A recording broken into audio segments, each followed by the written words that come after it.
Good morning to all. Let's start our video.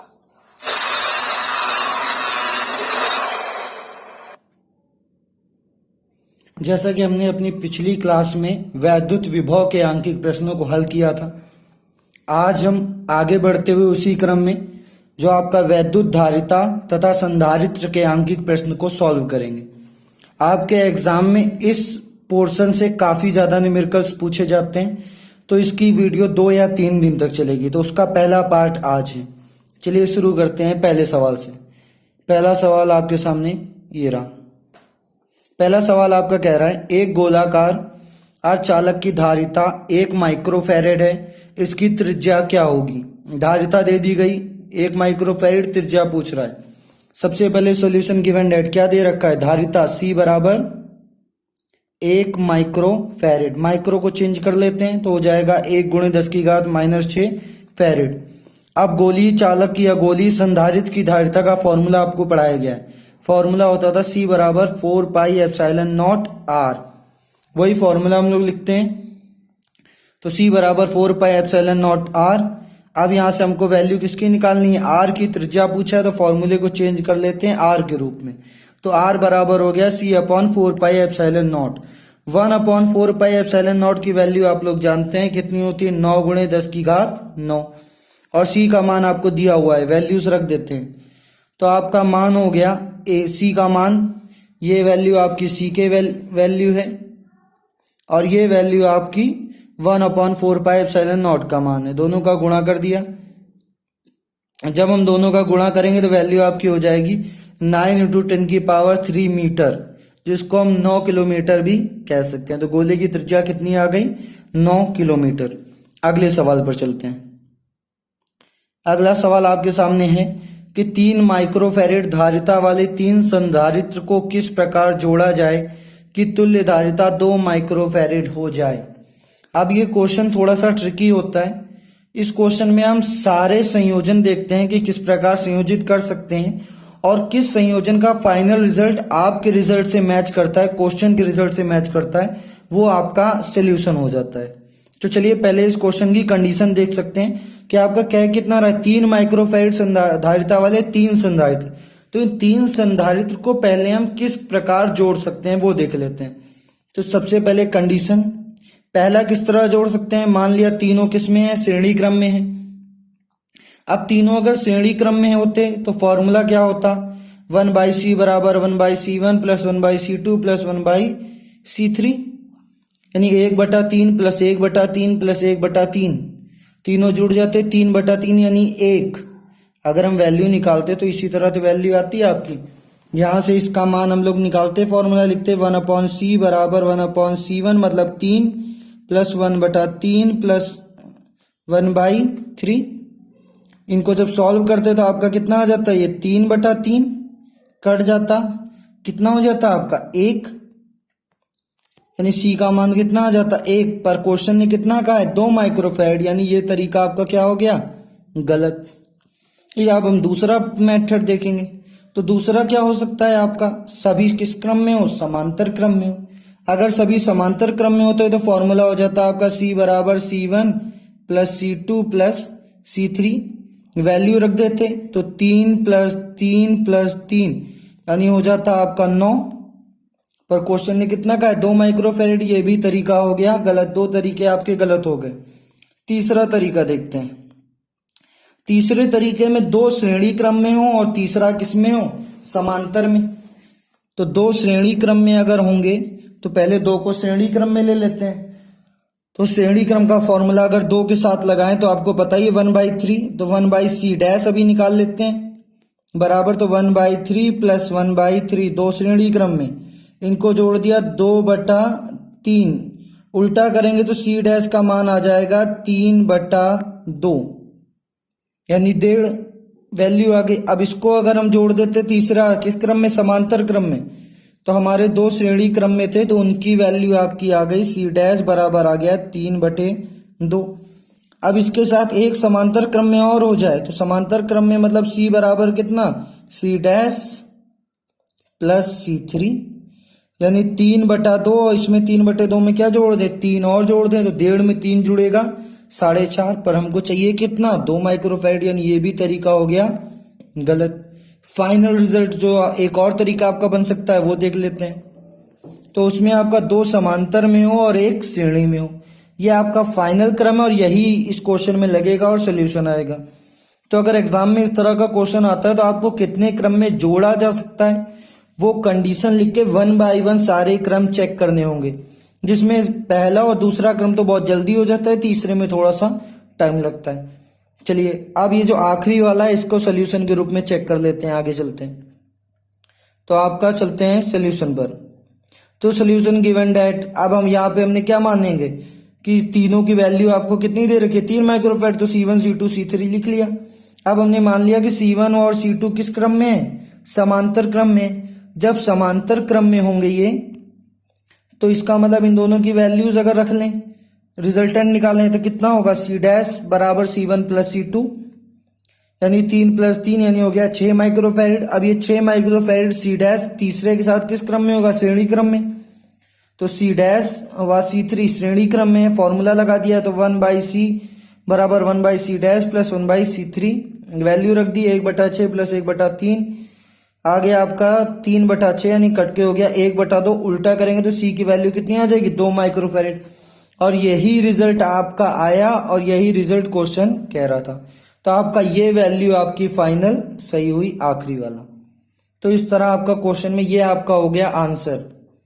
तो ये procedure आपको पूरा इस्तेमाल करना पड़ेगा इस तरह के क्वेश्चनों में। चलिए आगे चलते हैं, अगला सवाल देखते हैं। अगला सवाल आपके सामने है, कह रहा 6 माइक्रोफैरड के एक संधारित्र को 100 वोल्ट तक आवेशित किया जाता है। संधारित्र में संचित ऊर्जा का मान। अब संचित ऊर्जा निकालने, गिवन डेट, 2 चीजें दे रखी हैं। पहला आपका संधारित्र की धारिता कितनी 6 माइक्रोफैरड, चेंज कर देते हैं इसको, तो हो गया 6 × 10⁻⁻6 फैरड। दूसरा विभवांतर V बराबर दे रखा है 100 वोल्ट। संचित ऊर्जा, ऊर्जा वाला फॉर्मूला आपको बार बार पढ़ाया गया है, U बराबर 1/2 CV²। ये याद रखिएगा, बहुत इंपॉर्टेंट फॉर्मूला है आपके लिए। तो इसी फॉर्मूले का यूज करते हैं। तो यूज फॉर्मूला U बराबर ½ CV², वैल्यू रख देते हैं। तो 1/2 गुणे C का मान 6 × 10⁻⁻6 इंटू V 100 का हो गया स्क्वायर। तो 3 × 10⁻2 से 6 कट गया, हो गया 3 × 10⁻⁻6। स्क्वायर वाले टर्म को मैंने बताया था, लिख लेते हैं 2 बार, तो 2 बार लिख लिए। अब 0 चेक कर लेते हैं, 2 इसमें 2 इसमें, यानी इसको लिख सकते हैं 10⁻4। तो 3 × 10⁻⁻6 × 10⁻4 सॉल्व कर लेंगे, हो जाएगा 3 × 10⁻2 जूल। ये हो गया आपका इसका आंसर। अगले क्वेश्चन पे चलते हैं, क्वेश्चन नंबर 4। ये आपका टफ क्वेश्चन है थोड़ा सा, और आपके एग्जाम में काफी बार इस तरह का क्वेश्चन पूछा गया। ये 3 बार आपके बोर्ड एग्जाम में आया है। सभी क्वेश्चन जो कराए गए हैं वो कभी एग्जाम में 2 या 3 बार आए हुए क्वेश्चन है। चलिए इस क्वेश्चन को देखते हैं। कह रहा आपके धातु के 2 आवेशित गोलों की त्रिज्याएं क्रमशः 15 सेंटीमीटर तथा 10 सेंटीमीटर है। क्वेश्चन में कंफ्यूज करने के लिए कई बार आपको त्रिज्या की जगह व्यास दिया होता है, तो व्यास दिया है, आप हाफ करके त्रिज्याएं निकाल सकते हैं। प्रत्येक गोले पर 150 माइक्रोकुलाम का धनावेश है। इन दोनों गोलों को एक चालक तार द्वारा जोड़ दिया जाए तो ज्ञात कीजिए, पहला उभयनिष्ठ विभव, दूसरा तार जोड़ने के पश्चात प्रत्येक गोले पर आवेश। अब अगर आपको इसका फॉर्मूला याद है, उभयनिष्ठ विभव का डेरिवेशन हम लोगों ने किया था, V बराबर होता है C1 V1 plus C2 V2 upon C1 plus C2। Formula याद है, आप डायरेक्ट लगा सकते हैं, पर बाई चांस आपको फॉर्मूला नहीं याद है तो आप इसका जो डेरिवेशन वाइज पोर्शन था वो कर सकते हैं और वैल्यूज को इजिली निकाल सकते हैं। सबसे पहले लिखते हैं गिवन डेट क्या क्या दे रखा गया। पहला R1 बराबर 15 सेंटीमीटर, सेंटीमीटर को मीटर में चेंज किया तो 15 × 10⁻²। इसी तरह R2 10 सेंटीमीटर, मीटर में चेंज किया 10 × 10⁻²। आपका धनावेश दे रखा गया, यानी आवेश प्रत्येक गोले पर, यानी Q1 Q2 दो गोले हैं, इसलिए Q1 बराबर Q2 बराबर 150 माइक्रोकुलाम। माइक्रोकुलाम है, इसको आप चेंज कर सकते हो तो 150 × 10⁻6 कुलाम। अब इसका एक डेरिवेशन हम लोग कर लेते हैं, देख लेते हैं। अगर फॉर्मूला नहीं याद है तो क्या करना है वो चेक करते हैं। तो हमने तार जोड़ने के पहले 2 अलग अलग गोले थे, उनकी बात कर लेते हैं। तो पहले पर आवेश Q1 बराबर कितना होगा C1 V1, Q2 बराबर कितना होगा C2 V2, और Q बराबर कितना होगा, Q1 प्लस Q2। तार जोड़ने के बाद कुल धारिता C बराबर कितनी हो जाती है, C1 प्लस C2, तुल्य धारिता जिसको कहेंगे, क्योंकि दोनों जोड़ दिए गए तो धारिता भी साथ में जुड़ जाएंगी। आगे देखते हैं, Q बराबर कितना हो जाएगा, C1 plus C2 into V, उभयनिष्ठ विभव है यहाँ पर भी। तो अगर यहाँ से V बराबर निकालें तो V बराबर कितना हो जाएगा, Q by C1 plus C2, या यहाँ से अगर Q का मान रख दें Q1 Q2 का, तो हो जाएगा C1 V1 plus C2 V2 upon C1 plus C2। अब अगर आपको फॉर्मूला याद है तो डायरेक्ट अप्लाई कर सकते हैं, नहीं तो 2 मिनट का टाइम लगेगा, आप फॉर्मूला बना भी सकते हैं। चलते हैं आगे, सवाल सॉल्व करते हैं। तो सबसे पहले हम पहले गोले की धारिता, अब इस फॉर्मूले की एक बात अगर हम और देखें इस फॉर्मूले में, तो इस फॉर्मूले में आपका देखिए C1 इस्तेमाल हो रहा है, C1 प्लस C2 बटे में ऊपर भी C1 C2 है, पर हमको गिवन डेट में कहीं C1 C2 का मान नहीं दे रखा गया, तो हमको C1 और C2 निकालना पड़ेगा। गोलीय चालक हैं आपके, तो फॉर्मूला आपको पहले ही सवाल में बताया गया था, वही फॉर्मूला लगेगा, C1 C2 निकालते हैं। चलिए, तो यहां से आपका पहले गोले की धारिता C1 बराबर 4 pi epsilon not into R1। अब यहां से वैल्यू रखते हैं, तो आपका 4 पाई एप्सिलॉन नॉट का मान हो जाएगा 1/9 इंटू 10 की पावर 9 इंटू R1 का मान आपका 15 गुणे 10 की घात -2।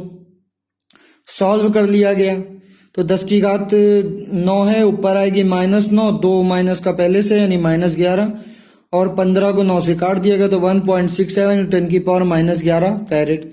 इसी तरह सिमिलरली दूसरे गोले की धारिता C2 निकाल ली गई, तो C2 बराबर हो गया 4 pi epsilon not dot R2, value रख दी गई, कैंसिल किया गया 1.111 इंटू 10 की पावर -11।